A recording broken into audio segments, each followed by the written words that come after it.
चंबल, यह नाम सुनते ही दिमाग में दो तस्वीरें एक साथ उभरती हैं। एक तरफ रौब, शान और मिट्टी से जुड़ी सादगी, और दूसरी तरफ डर, बंदूक और बगावत की कहानियां। सालों तक यह इलाका गरीबी, अन्याय और खौफ के बीच झूलता रहा। यहां की टेढ़ी मेढ़ी जमीन ने ऐसे कई लोगों को जन्म दिया जिन्होंने हालात से हार मानने के बजाय सिस्टम के खिलाफ हथियार उठा लिए। लोग अक्सर कहते हैं, चंबल की नदियों में सिर्फ पानी नहीं बहता, यहां बदले की आग भी बहती है।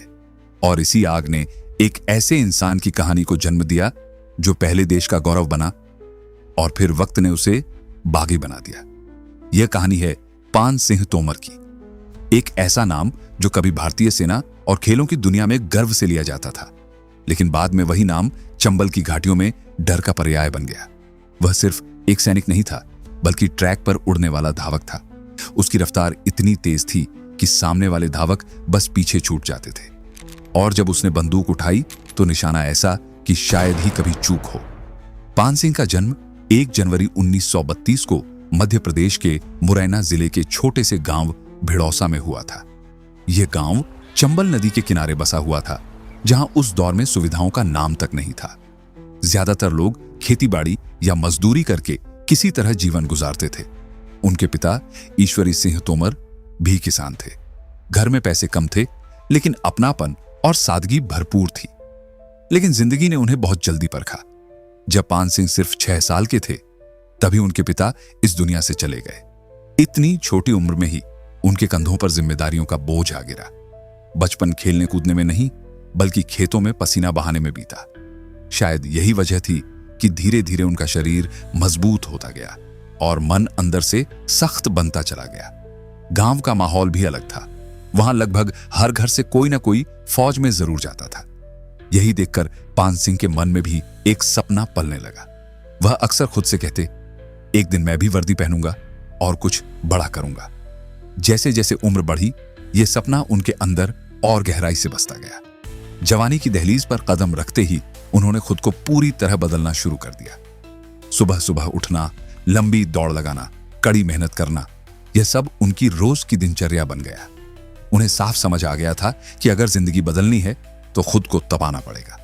और यहीं से शुरू हुआ उनका वह सफर जिसने पहले उन्हें देश का हीरो बनाया, और फिर हालात ने उसी इंसान को बाकी बनने पर मजबूर कर दिया। जब गांव के लोग गहरी नींद में होते थे, उस वक्त करीब 4 बजे पान सिंह अपनी दौड़ शुरू कर चुके होते थे।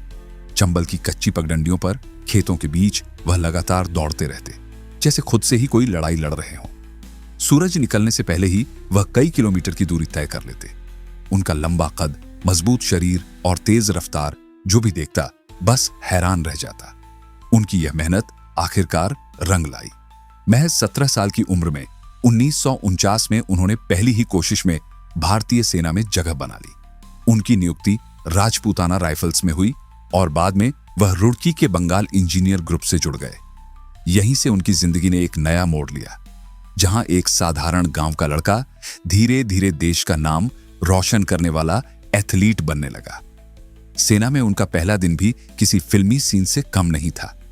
वह ट्रेनिंग के लिए थोड़ी देर से पहुंचे, जिस पर एक अफसर ने उन्हें फटकार लगाई। लेट क्यों आए हो? अफसर ने सख्त आवाज में पूछा। जवाब देने की बजाय उन्हें सजा मिली, ग्राउंड के कई चक्कर लगाने की। पान सिंह ने बिना कोई बहाना बनाए दौड़ना शुरू कर दिया, लेकिन जैसे जैसे वह दौड़ते गए, वहां मौजूद लोग उन्हें देखकर चौंकने लगे। उनकी रफ्तार और सहनशक्ति देखकर सबकी नजरें उन पर टिक गईं। तभी स्पोर्ट्स इंस्ट्रक्टर सरवन सिंह की नजर उन पर पड़ी। उन्होंने तुरंत पहचान लिया कि यह लड़का आम नहीं है। उन्होंने मन ही मन कहा, इसमें कुछ खास है, इसे तराशना पड़ेगा। सेना में उनकी सबसे बड़ी दिक्कत थी भूख। कड़ी ट्रेनिंग और मजबूत शरीर के कारण उन्हें ज्यादा खाना चाहिए होता था, लेकिन सामान्य व्यवस्था में उतनी सुविधा नहीं थी। जब उन्हें पता चला कि स्पोर्ट्स कोटा में बेहतर खाना और सुविधाएं मिलती हैं, तो उन्होंने उसी दिशा में कदम बढ़ाने का फैसला किया। सरवन सिंह ने भी उनकी क्षमता को पहचानते हुए उन्हें सही ट्रेनिंग देना शुरू कर दिया।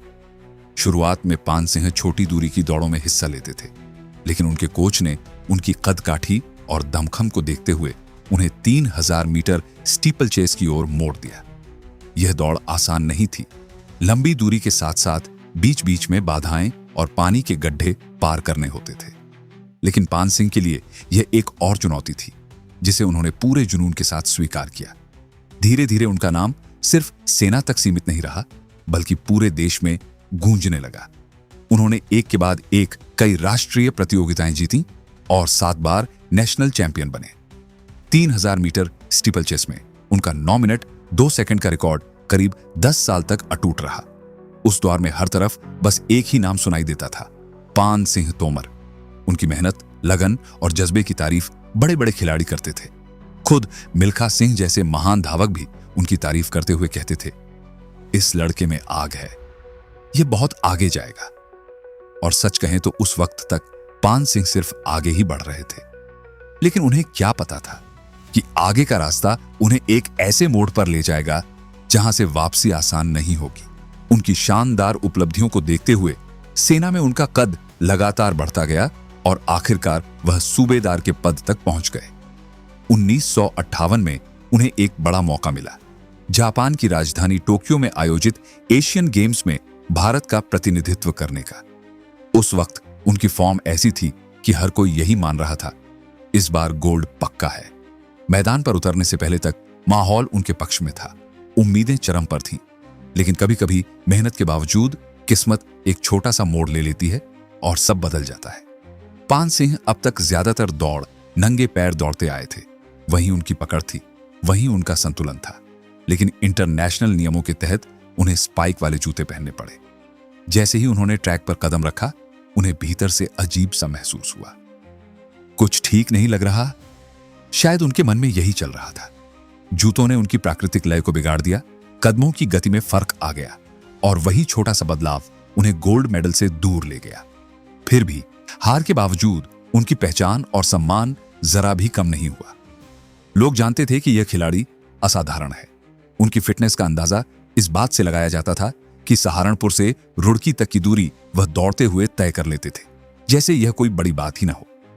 नए जवानों को जगाने के लिए अक्सर मजाक में कहा जाता, अभी तो तुम लोग नींद में हो और पान सिंह तो दौड़कर वापस भी आ चुके होंगे। यह कोई अतिशयोक्ति नहीं थी, बल्कि उनकी असली क्षमता की झलक थी। सेना के लिए वह सिर्फ एक सैनिक नहीं, बल्कि एक अनमोल संपत्ति थे। यही कारण था कि चाहे 1962, 1965 या 1971 की जंग का वक्त आया हो, उन्होंने कई बार मोर्चे पर जाने की इच्छा जताई, लेकिन हर बार उन्हें रोक दिया गया। तुम्हारी जरूरत यहां ज्यादा है, शायद यही सोचकर उन्हें मैदान में नहीं भेजा गया। अंततः 1977 तक उन्होंने देश की सेवा की और फिर तय किया कि अब गांव लौटकर परिवार के साथ सुकून की जिंदगी जी जाएगी। लेकिन जिस सुकून की उम्मीद लेकर वह लौटे थे, वहां उनके लिए कुछ और ही इंतजार कर रहा था। गांव पहुंचते ही एक पुराना जमीन का विवाद फिर सामने आ खड़ा हुआ। यह मामला करीब 2.5 बीघा जमीन का था, जिसे उनके बड़े भाई मातादीन ने मजबूरी में और कुछ हद तक नशे की हालत में बहुत कम कीमत पर गिरवी रख दिया था।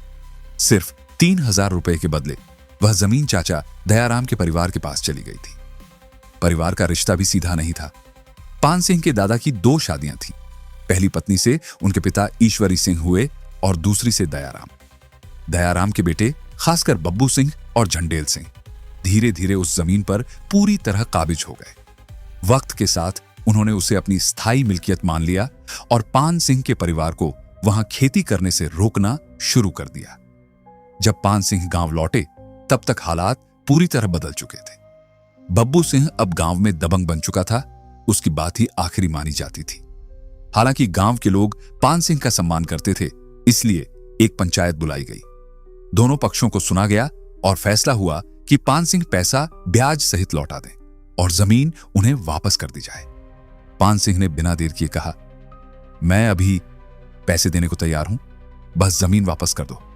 लेकिन बब्बू सिंह ने साफ इनकार कर दिया। उसकी नीयत जमीन छोड़ने की नहीं थी। फैसले के बाद मामला शांत होने के बजाय और बिगड़ गया। एक दिन बब्बू के लोगों ने पान सिंह के बेटे को बुरी तरह पीट दिया ताकि डर बैठ जाए और परिवार पीछे हट जाए। इसके बावजूद पान सिंह ने गुस्से में कोई गलत रास्ता नहीं चुना। वह कानून के पास गए, पुलिस से मदद मांगी। उन्होंने अपने मेडल्स तक दिखाए, मैंने देश के लिए इतना किया है। लेकिन जवाब में उन्हें सिर्फ उपेक्षा और अपमान मिला। दरोगा ने उनकी बात को गंभीरता से लिया ही नहीं। इसके बाद वह जिला कलेक्टर के पास पहुंचे। वहां जांच हुई और वही फैसला दोहराया गया जो पंचायत ने दिया था, लेकिन जमीन पर कब्जा जस का तस बना रहा। पान सिंह बार बार न्याय की उम्मीद में दरवाजे खटखटाते रहे, लेकिन हर बार उन्हें खाली हाथ लौटना पड़ा। दूसरी तरफ बब्बू और उसके लोग इसे अपनी जीत समझने लगे और उनका हौसला बढ़ता गया। धीरे धीरे हालात इतने बिगड़ गए कि बब्बू सिंह और उसके साथियों ने पान सिंह को ही खत्म करने की योजना बना ली। एक दिन मौका देखकर जब पान सिंह घर पर नहीं थे, उन्होंने उनके घर पर हमला कर दिया। उस वक्त घर में उनकी पत्नी, बच्चे और बूढ़ी मां मौजूद थीं। खतरे को भांपते ही उनकी मां ने तुरंत कहा, तुम लोग भाग जाओ, अभी यहां रुकना ठीक नहीं। बहू और बच्चे वहां से निकल गए, लेकिन वह खुद नहीं जा सकी। उम्र ने उनका साथ छोड़ दिया था। हमलावरों ने दरवाजा तोड़ दिया और अंदर घुस आए। जब उन्हें पान सिंह वहां नहीं मिले तो उनका गुस्सा और भड़क उठा। उसी गुस्से में उन्होंने सारी हदें पार कर दी और उनकी बुजुर्ग मां पर हमला कर दिया। उस दिन सिर्फ एक घर पर हमला नहीं हुआ था, बल्कि एक इंसान के धैर्य की आखिरी सीमा भी टूट रही थी। जब पान सिंह वापस लौटे और उन्होंने अपनी मां को उस हालत में देखा, माथे से खून बह रहा था, शरीर पर गहरे घाव थे, तो उनके भीतर सब कुछ हिल गया। उनकी आंखों में सिर्फ अपमान और क्रोध था। तभी उनकी मां ने दर्द से भरी आवाज में कहा, तेरे रहते अगर ये सब हो रहा है और तू कुछ नहीं कर सकता, तो फिर मुझे अपना बेटा मत कहना। यह शब्द जैसे सीधे उनके दिल में उतर गए। बस यहीं से सब बदल गया। अब यह मामला जमीन का नहीं रहा, यह इज्जत और अस्तित्व का सवाल बन चुका था। उन्होंने बिना एक पल गंवाए बंदूक उठाई और अपने भाई और भतीजे के साथ निकल पड़े। सबसे पहले उनका सामना खेत में ट्रैक्टर चला रहे झंडेल सिंह से हुआ। बिना किसी झिझक के उन्होंने गोली चलाई और वहीं उसका अंत कर दिया। इसके बाद पास के खेत में मौजूद हवलदार सिंह भी उनकी नजर में आ गया। कुछ ही पलों में वह भी ढेर हो गया। फिर लायक सिंह को भी उन्होंने नहीं छोड़ा, लेकिन असली निशाना अभी बाकी था, बब्बू सिंह। जब पान सिंह उसकी तलाश में पहुंचे तो बब्बू जान बचाकर भागने लगा। शायद उसे अंदाजा नहीं था कि सामने वही आदमी है जिसने कभी ट्रैक पर सबको पीछे छोड़ दिया था। पान सिंह उसके पीछे दौड़े और कुछ ही दूरी में उसे पकड़ लिया। फिर गोलियों की आवाज गूंजी और बब्बू सिंह भी वहीं खत्म हो गया। कुछ ही घंटों में हुई इन लगातार हत्याओं ने पूरे इलाके को दहला दिया। यह वही पान सिंह था जिसकी बंदूक कभी देश की रक्षा के लिए उठती थी, लेकिन अब वह निजी बदले की आग में जल रही थी। उस दिन के बाद उनके लिए लौटने का कोई रास्ता नहीं बचा था। कानून की नजर में वह अब एक अपराधी बन चुके थे और चंबल की कहानी में एक नया नाम जुड़ गया था। उस दिन के बाद पान सिंह ने पीछे मुड़कर नहीं देखा। उन्होंने चंबल की बीहड़ों को ही अपना नया घर बना लिया। धीरे धीरे उनके आसपास ऐसे लोग इकट्ठा होने लगे जो या तो उनके अपने थे या फिर हालात से टूटकर सिस्टम के खिलाफ खड़े हो चुके थे। देखते ही देखते उनकी टोली तैयार हो गई, जिसमें 30 से ज्यादा लोग शामिल हो गए। लेकिन यह कोई बिखरा हुआ गिरोह नहीं था। पान सिंह ने अपने फौजी अनुभव का पूरा इस्तेमाल किया और इसे एक अनुशासित यूनिट की तरह ढाल दिया। वह अपने साथियों को सिखाते, लड़ाई सिर्फ बंदूक से नहीं, दिमाग से भी जीती जाती है। हर आदमी को हथियार चलाने से लेकर छिपकर वार करने तक की ट्रेनिंग दी गई। उनकी टोली के लोग उन्हें सूबेदार चाचा कहकर बुलाते थे और यह नाम सिर्फ सम्मान नहीं बल्कि भरोसे की निशानी था। पान सिंह को चंबल की हर घाटी, हर मोड़ और हर पगडंडी की जानकारी थी। यही वजह थी कि पुलिस कितनी भी कोशिश कर ले, वह हर बार उनके हाथ से फिसल जाते। जब भी घेराबंदी होती, वह किसी न किसी रास्ते से निकल जाते। कभी मध्य प्रदेश, कभी उत्तर प्रदेश, तो कभी राजस्थान की सीमा। वह लगातार जगह बदलते रहते थे, जहां अलग अलग राज्यों की पुलिस के बीच तालमेल उतना मजबूत नहीं था। शुरुआत में यह रास्ता सिर्फ बदले की आग से निकला था, लेकिन धीरे धीरे यही उनकी जिंदगी बन गया। अब वह सिर्फ एक पूर्व सैनिक या खिलाड़ी नहीं थे, बल्कि चंबल का ऐसा नाम बन चुके थे जिसे सुनकर लोग सहम जाते थे। वक्त के साथ उनकी टोली ने अपहरण को अपना तरीका बना लिया। वह खासतौर पर अमीर और रसूखदार लोगों को निशाना बनाते, उन्हें उठा ले जाते और फिरौती लेकर छोड़ते। जब भी किसी को धमकी भरी चिट्ठी भेजी जाती, नीचे बड़े अंदाज में लिखा होता, दसुराज पान सिंह तोमर, चंबल का शेर। यह नाम ही काफी था कि लोग बिना ज्यादा सवाल किए पैसे दे देते।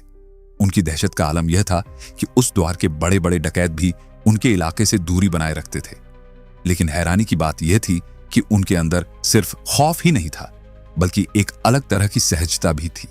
कई बार वह लड़ाई के बीच भी हंस पड़ते, अपने साथियों से मजाक कर देते ताकि डर का माहौल हल्का हो जाए। यहां तक कि जिन लोगों को वह उठा कर लाते, उनके साथ भी कभी कभी सामान्य बातचीत करके माहौल को सहज बना देते। खाली वक्त में उन्हें ताश खेलने का शौक था और वहां भी उनका दिमाग तेज चलता था। अमीरों से पैसा लेना और जरूरतमंदों की मदद करना, इस वजह से कुछ लोग उन्हें अपने अंदाज का रॉबिन हुड भी मानने लगे थे। कई गांवों में लोग उन्हें छिपने की जगह तक दे देते थे। लेकिन चंबल की दुनिया में भरोसा जितनी तेजी से बनता है, उतनी ही तेजी से टूट भी जाता है। एक दिन उनकी टोली भिंड के एक गांव में रुकी, जहां वह आराम से खाना खा रहे थे। बाहर से सब कुछ सामान्य लग रहा था, लेकिन जिस घर में वह ठहरे थे, उसी आदमी ने चुपके से पुलिस को खबर दे दी। कुछ ही देर में पुलिस ने पूरे इलाके को चारों तरफ से घेर लिया। पहले आत्मसमर्पण की बात हुई, लेकिन जब बात नहीं बनी तो गोलियां चलनी शुरू हो गईं। इस मुठभेड़ ने पान सिंह को अंदर तक झकझोर दिया। उनकी आंखों के सामने उनके भाई माता दीन गिर पड़े। यह सिर्फ एक नुकसान नहीं था, बल्कि उनके अंदर बची हुई हर नरमी को खत्म कर गया। वह किसी तरह वहां से बच निकले, लेकिन अब उनके भीतर सिर्फ एक ही चीज बची थी, बदले की आग। अब कोई माफी नहीं, शायद यही उनके मन में चल रहा था। कुछ ही दिनों बाद वह उसी गांव में वापस लौटे। इस बार उनका इरादा साफ था, बदला। उन्होंने उस मुखबिर के परिवार के लोगों को सामने खड़ा किया और बिना किसी झिझक के गोलियां चला दी। कई लोग वहीं मारे गए। उस दिन चंबल ने उनका सबसे निर्दयी रूप देखा। इसके बाद उन्होंने गांव में खुलेआम कहा, जाकर बता दो, पान सिंह को पकड़ना इतना आसान नहीं है। यह सिर्फ शब्द नहीं थे, बल्कि पूरे सिस्टम को दी गई सीधी चुनौती थी। इस घटना के बाद प्रशासन पूरी तरह सक्रिय हो गया। उस वक्त मध्य प्रदेश के मुख्यमंत्री अर्जुन सिंह थे।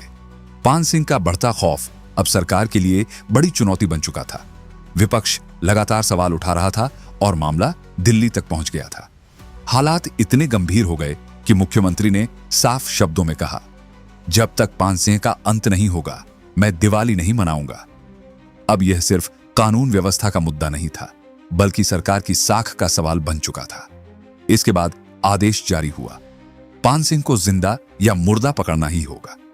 पुलिस ने अपनी पूरी ताकत झोंक दी। जो सिस्टम कभी उन्हें नजरअंदाज कर रहा था, अब वही उन्हें खत्म करने के लिए हर हद पार करने को तैयार था। लेकिन सामने कोई साधारण डकैत नहीं था, वह एक प्रशिक्षित सैनिक था जो हर चाल को समझता था, हर कदम सोच समझकर उठाता था। हालात अब इतने गंभीर हो चुके थे कि यह एक आम ऑपरेशन नहीं रहा। सीमा सुरक्षा बल की कई यूनिट्स और स्पेशल टास्क फोर्स को चंबल के अलग अलग हिस्सों में तैनात किया गया। संसाधन सीमित होने के बावजूद करोड़ों रुपए खर्च किए गए सिर्फ एक आदमी को पकड़ने के लिए। पुलिस को नए हथियार दिए गए, बेहतर साधन मुहैया कराए गए और पूरा इलाका मानो एक सैन्य छावनी में बदल गया।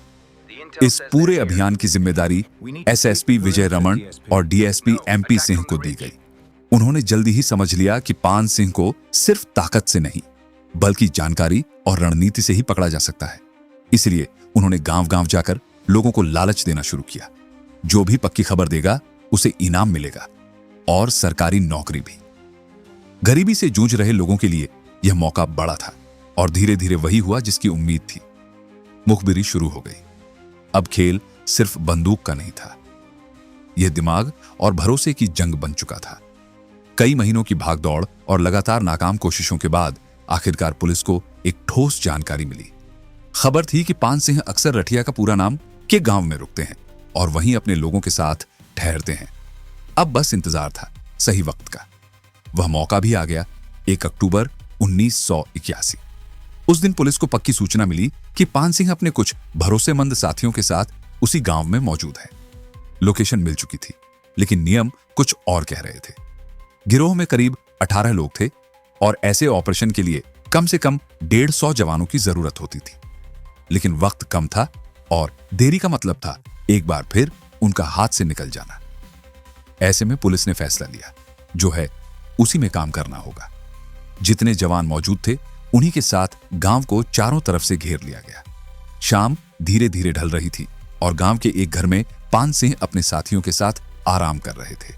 तभी अचानक उनके भतीजे ने हड़बड़ाते हुए आकर कहा, चाचा, पुलिस ने चारों तरफ से घेर लिया है। यह सुनते ही माहौल बदल गया। पान सिंह तुरंत सतर्क हो गए। उनकी आंखों में वही पुरानी तेज चमक लौट आई। उन्होंने तुरंत बाहर निकलने का रास्ता ढूंढना शुरू किया, लेकिन इस बार हालात पहले जैसे नहीं थे। घेराबंदी इतनी मजबूत थी कि बच निकलना आसान नहीं लग रहा था। अंधेरा बढ़ने के साथ ही तनाव भी गहराता गया। कुछ ही देर में गोलियों की आवाज गूंजने लगी। चारों तरफ से फायरिंग हो रही थी। पुलिस को साफ दिखाई नहीं दे रहा था कि पान सिंह कहां है, और यही उनका सबसे बड़ा फायदा था। वह लगातार अपनी जगह बदलते हुए जवाब दे रहे थे। कभी इधर से गोली चलती, कभी उधर से। पुलिस को समझ ही नहीं आ रहा था कि असली लोकेशन कहां है। इसी बीच एक छोटी सी चूक हो गई, जिसने पूरे खेल का रुख बदल दिया। पान सिंह के पास हमेशा एक मेगाफोन रहता था, जिससे वह अपनी मौजूदगी का ऐलान करते थे। शायद उसी आदत में उन्होंने उसे उठा लिया और ऊंची आवाज में पुलिस को चेतावनी देने लगे। यह सूबेदार पान सिंह तोमर की गैंग है, पीछे हट जाओ, वरना कोई जिंदा नहीं बचेगा। उनकी आवाज अंधेरे में दूर तक गूंजी, लेकिन यही आवाज उनकी पहचान बन गई। पुलिस को पहली बार उनकी सही जगह का अंदाजा हो गया। इसके बाद हालात अचानक और खतरनाक हो गए। फायरिंग और तेज हो गई। गोलियों की गूंज से पूरा इलाका कांप उठा। रात भर दोनों तरफ से लगातार गोलियां चलती रहीं। यह मुठभेड़ कोई कुछ मिनटों की नहीं थी, करीब 12 घंटे तक चली, जहां हर पल मौत सामने खड़ी थी। आखिरकार इस लंबी भिड़ंत के अंतिम दौर में पान सिंह गंभीर रूप से घायल हो गए। उनके शरीर से खून लगातार बह रहा था और ताकत धीरे धीरे जवाब दे रही थी। प्यास ने उन्हें बेहाल कर दिया था। उसी हालत में उन्होंने आवाज लगाई, कोई पानी दे दो, क्या यहां कोई ठाकुर है जो मुझे पानी पिला सके? उनकी आवाज में पहली बार कमजोरी और दर्द साफ झलक रहा था। एक पुलिसकर्मी ने इंसानियत दिखाते हुए आगे बढ़ने की कोशिश की, लेकिन तभी इंस्पेक्टर महेंद्र प्रताप सिंह ने उसे रोकते हुए कहा, रुको, यह वक्त भावनाओं का नहीं है, जान जा सकती है। हालात इतने नाजुक थे कि एक गलत कदम सब कुछ बदल सकता था। कुछ ही पलों बाद इंस्पेक्टर ने निशाना साधा और गोली चल गई।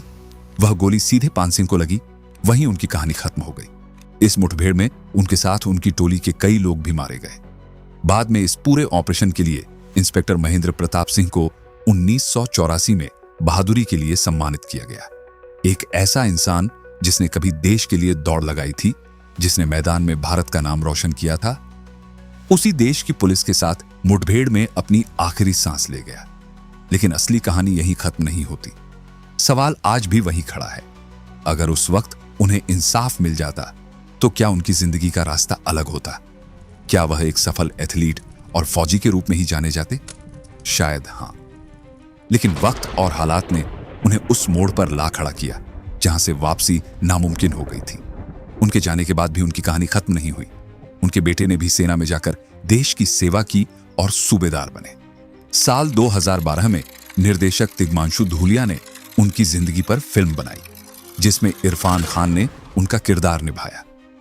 उस फिल्म का एक डायलॉग आज भी लोगों के जहन में गूंजता है, बिहार में बागी होते हैं, डकैत मिलते हैं पार्लियामेंट में। यह कहानी सिर्फ एक डकैत की नहीं है, यह उस सिस्टम की कहानी भी है जो कभी कभी अपने ही हीरो को हालात के चलते खलनायक बना देता है। अगर ऐसी ही सच्ची और अनसुनी कहानियां आपको पसंद आती हैं तो जुड़े रहिए रिवीलिंग आइज के साथ, जहां हर कहानी के पीछे छुपी सच्चाई को सामने लाया जाता है।